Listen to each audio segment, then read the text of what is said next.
नमस्कार साथियों, आप सब कैसे हो। आई होप आप सब लोग बहुत अच्छे होंगे। मैं आपका दोस्त अशोक यादव, मोटिवेशनल स्पीकर।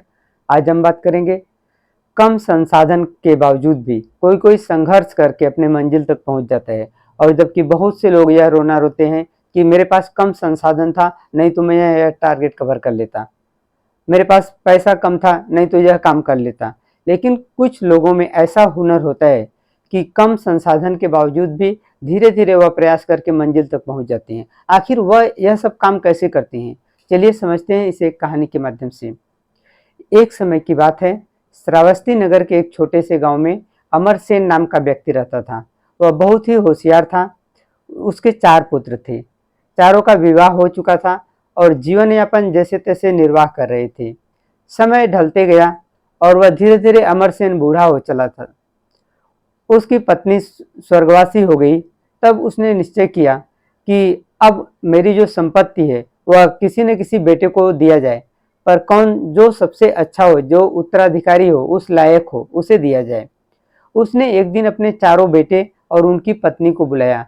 हर एक बेटे को गेहूं के 5-5 दाने दिया और बोला कि इसे जो सही ढंग से हिफाजत करके रखेगा तो मैं उसे अपनी सारी तिजोरी की चाबी और संपत्ति का मालिक बना दूंगा।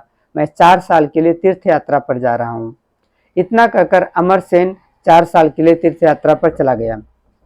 जब पहला बेटा और बहू ने देखा, सोचा कि ये पिताजी का कुछ दिमाग खराब हो गया है, बूढ़े हो गए हैं, सठिया गए हैं। ये 5 दाना 4 साल कौन याद रखेगा, और सबसे बड़ा तो मैं ही हूँ, तो मेरा ही हक उस पर बनता है। तो उसने 5 दाना वो लोग ने फेंक दिया। दूसरा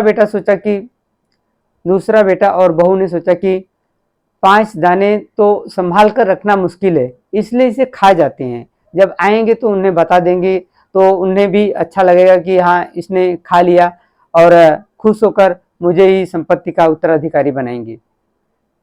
तीसरा बेटा जो था वो बोला, वो लोग सोचे कि ऐसे ही घर में ठाकुर जी का मंदिर है, वो संभाल के रखते हैं, उनका देखभाल करते हैं, ऐसा ही 5 दाना रख देंगे संभाल कर, और जब आएंगे पिताजी तो उनको दे देंगे, तो वो देखकर खुश हो जाएंगे, तो मुझे अपना संपत्ति का अधिकार देंगे। लेकिन चौथा बेटा और बहू जो है वो थोड़ा सोच पूछ कर काम किया। उन्होंने गेहूं के दाने को एक एक करके जमीन में बो दिया और गेहूं के बीज उग गए, और उन्हें थोड़ा गेहूं उत्पन्न हुआ उसमें से, और फिर बाद में उसको बोते गए। थोड़ा गेहूं होता, फिर उसको बोते, फिर थोड़ा गेहूं होता।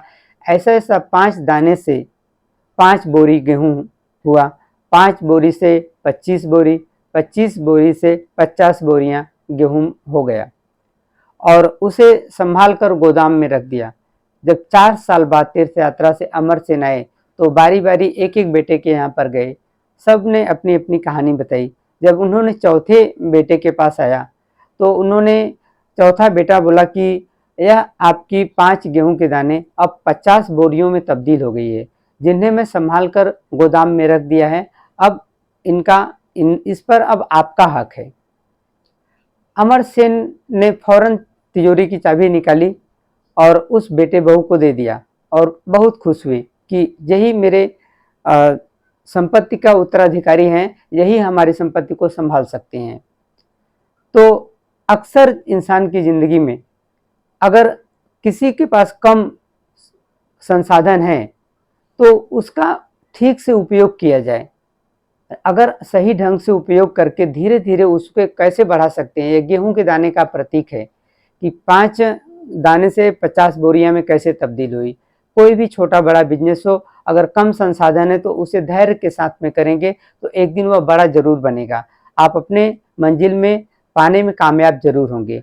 तो यदि आप चैनल पर नए हैं तो चैनल को सब्सक्राइब कीजिए, वीडियो को शेयर और लाइक कीजिए, और ईश्वर से मेरी प्रार्थना है आप जहाँ भी रहें खुश रहें, स्वस्थ रहें और मुस्कुराते रहें।